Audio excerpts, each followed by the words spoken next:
Right, so basically, Bay Delivers. This is Dr. Gigi Sunga from Bakit Project. Magandang tanghali sa lahat ng delivers natin. And it's the first time po tayo panood sa YouTube channel. Thank you very much. Please subscribe, click mo po ito, Gigi Sunga. Okay, so, Wednesday, happy tayo sa vlog natin ngayon. Dito tayo sa Starbucks Malanga. Okay, anyway, so, announcement muna tayo. Pala, two important announcement. Bukas po ay papunta na kami ng Singapore with our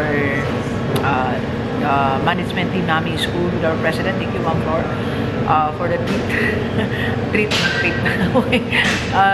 So we'll be there 24, 25, 26, and 27. So I understand meron kaming free day, that's 25 October 25 in the afternoon sa garden by the bay kami, 1 p.m. or sa gabi pwede nyo akong message. So lahat ng gustong makipag-meet up sa atin or makipagkape o kaya magpa-picture or magpa-coach, so message lang kayo sa akin. Ngayon pala mag-message na kayo para may schedule natin. Hindi kasi masyadong maraming time natin dahil company tour to eh, so ano na tayo, sa sideline lang. Anyway, and isa pa, November 16 tuloy ang seminar natin on the e-commerce, that's Facebook advertising and sa dropshipping. Okay, so see you November 16 sa Marco Polo Hotel. Ang ating po registration ay how much? 6,000 pesos. Okay? Right, see you there po. Tatlo po yung speaker na, sa morning actually meron tayo laundry and salon. So lahat na interested, how to start your own laundry business and your salon business. So sa morning po yan, ang morning natin ay 5,000 pesos. May isang meal plus isang snacks po yan. Okay? Alright, so ang tunay na dahilan, bakit mahina o konti lang, hindi mahina eh, konti lang ang kita ng yung negosyo. Sa lahat may mga negosyo dyan, magkano kinikita mo? May I ask you? Alam po ba natin ang kinikita natin sa negosyo natin? Alam natin, di ba?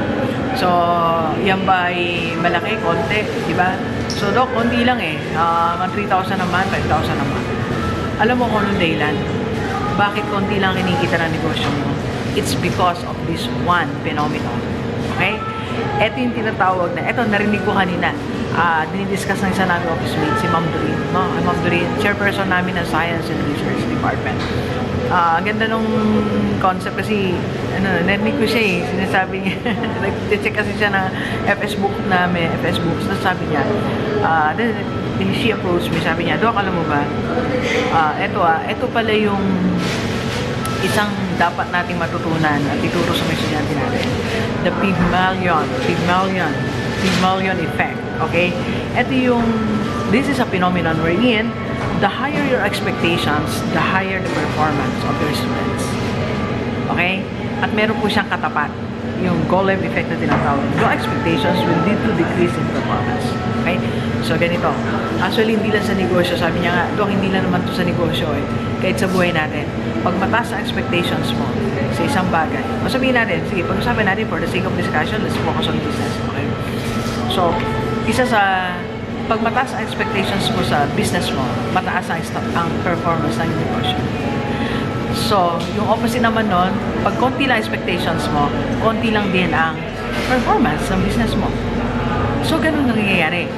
Kaya minsan ang kita lang ng business mo is 1,000 a week kasi yan lang expectations mo. Ever since that you put up the business, sinabi mo na sa sarili mo na pwede na ako dito basta kumita lang ako ng 5,000 a month. Diba? So, yan lang ang expectations mo sa business mo.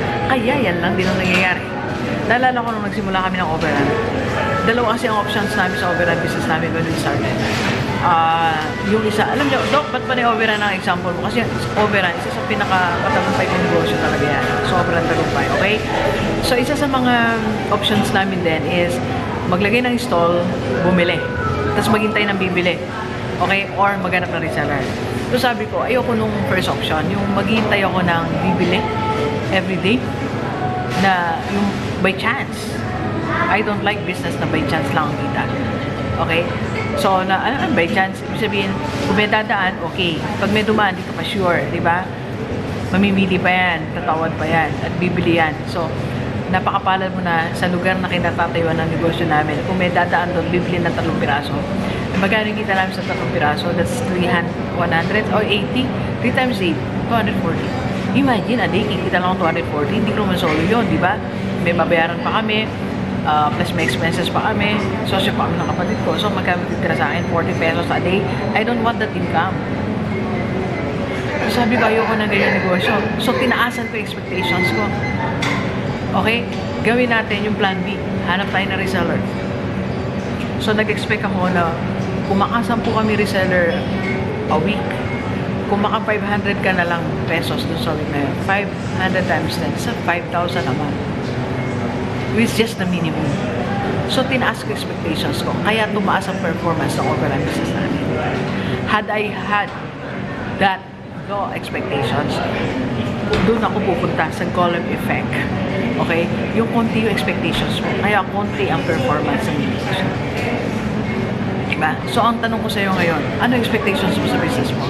Diba? Location pa lang eh. Ang baba na ng expectations mo, puhunan pa lang. Diba? Ayaw mo maglabas ng pera. Naglabas ka ng 5,000. Anong kikitain ng 5,000? Kahit 5 beses kang magtaas ng presyo mo. 5 times 5, 25,000 a month. Do you like that? Well, of course, as a start, okay na yan. Pero kung naglabas ka ng malaking pera, malaking expectations, Dok, di pupunan ako ng 500,000 sa negosyo. O, ito pera ko, Dok, 200,000 pupunan ko siya. Diba? Mas malaki ang na-expect mo. So, puhunan pa lang. Pygmalion effect. Okay? Taasan ang expectations. In terms of puhunan, okay? Second, in terms of effort. Diba? Pati sa effort, sabihin mo, ito lang, bibigyan lang kita ng 1 hour business. So, what do you expect? Diba? Ano namang ina-expect mo sa negosyo na isang araw lang, isang oras lang ang nilalaan mo? What are your expectations? Kikita yan na malaki? Hindi. Ang expectations mo dyan, ganito lang din. Diba? Tingnan mo yung mga nag-full time sa business, nag-devote ng maraming time, yun ang kumikita. Pero yung mga pasyamba-syamba lang, diba? Wala. Diba? Yung mga nag-full time. Kaya sabi ko, if you are working, at di ka makapag-resign dyan, hanap ka ng isang partner mo na will work ng 8 hours, 16 hours. That's what my sister is doing. Hanggang madaling araw, go-work siya sa overrun namin. Kaya nung ba yung overrun namin eh. So, naglagay kami ng 2 months or ng much higher expectations. Okay? Next. Bukod doon sa time planning. Okay? So, another thing na ginawa namin, tinaasan din namin expectations namin. Nilagay namin sa social media. Okay? So, nagkaroon kami ng I use my YouTube channel. Na meron siyang 140 na tayo ngayon eh. 140,000 subscribers in my FB page. At nag-page pa kami, Gigi Sovereign. Nag-Facebook pa ako. Ilan yun?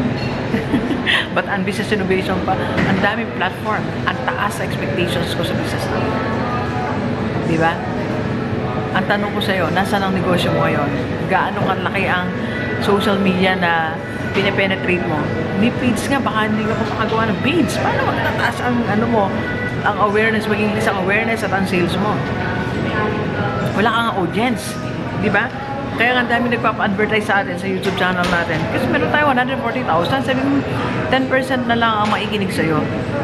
That's still 14,000. Di ba? 14,000.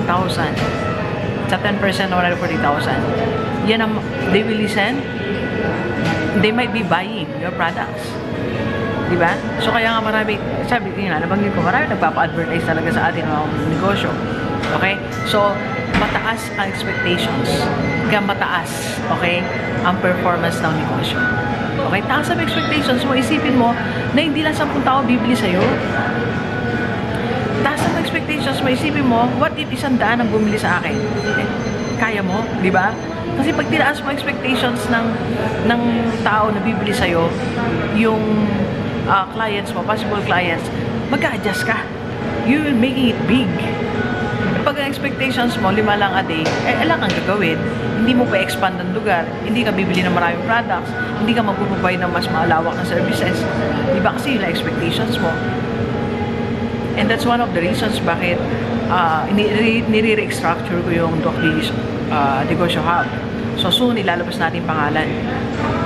Bakit ako nagpalit ng GDS Corporate Training? Bakit ako nagpunta sa BIR, sa DTI, I registered GDS Corporate Training kasi mataas ang expectations ko sa business ko.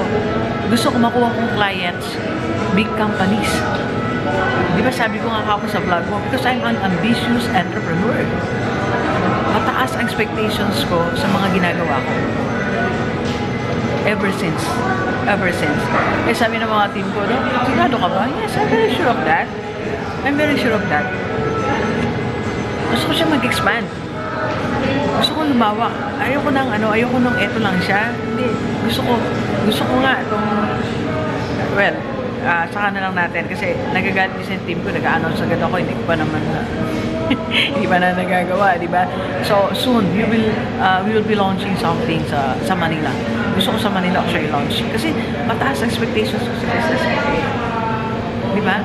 So, question ko sa'yo, anong expectations mo sa negosyo mo? Are you doing the Pygmalion effect? Di ba? So, gaano yung puhunan nilabas mo dyan? Gaano yung effort, yung time, yung energy mo, yung audience na pinatarget mo, gaano kalaki? So, taasan mo na. Parang tumaas ang performance ng yung negosyo. Para hindi maliit ang income mo. Di ba? Sayang na may effort mo, sayang yung time mo, sayang yung opportunity that you have in your business. Why don't you expand it? Okay? Doc, hindi ko lang kung paano. I can help you. Doc, Gigi, Negosyo Hub can help you. Okay? Alright, so, tandaan natin, isa na nakaka-apekto o isang dahilan bakit konti lang ang kita ng iyong negosyo because of Pygmalion effect. Dahil ikaw na rin ang may kasalanan. Masyadong maliit ang nilagay mo expectations, kaya maliit ang performance. Okay? So, taasan mo, sabi ba dito, the higher the expectations, the higher the performance of your business. Okay? So, ang solusyon, taasan ang expectations. Okay? Alright, so please share this video sa lahat ng kaibigan natin, kahit OFW o dito sa Pilipinas, para sama-sama tayong mabago at mulalaning buhay. Alright, so thank you very much, Delivers. Enjoy the rest of the day, and let's go!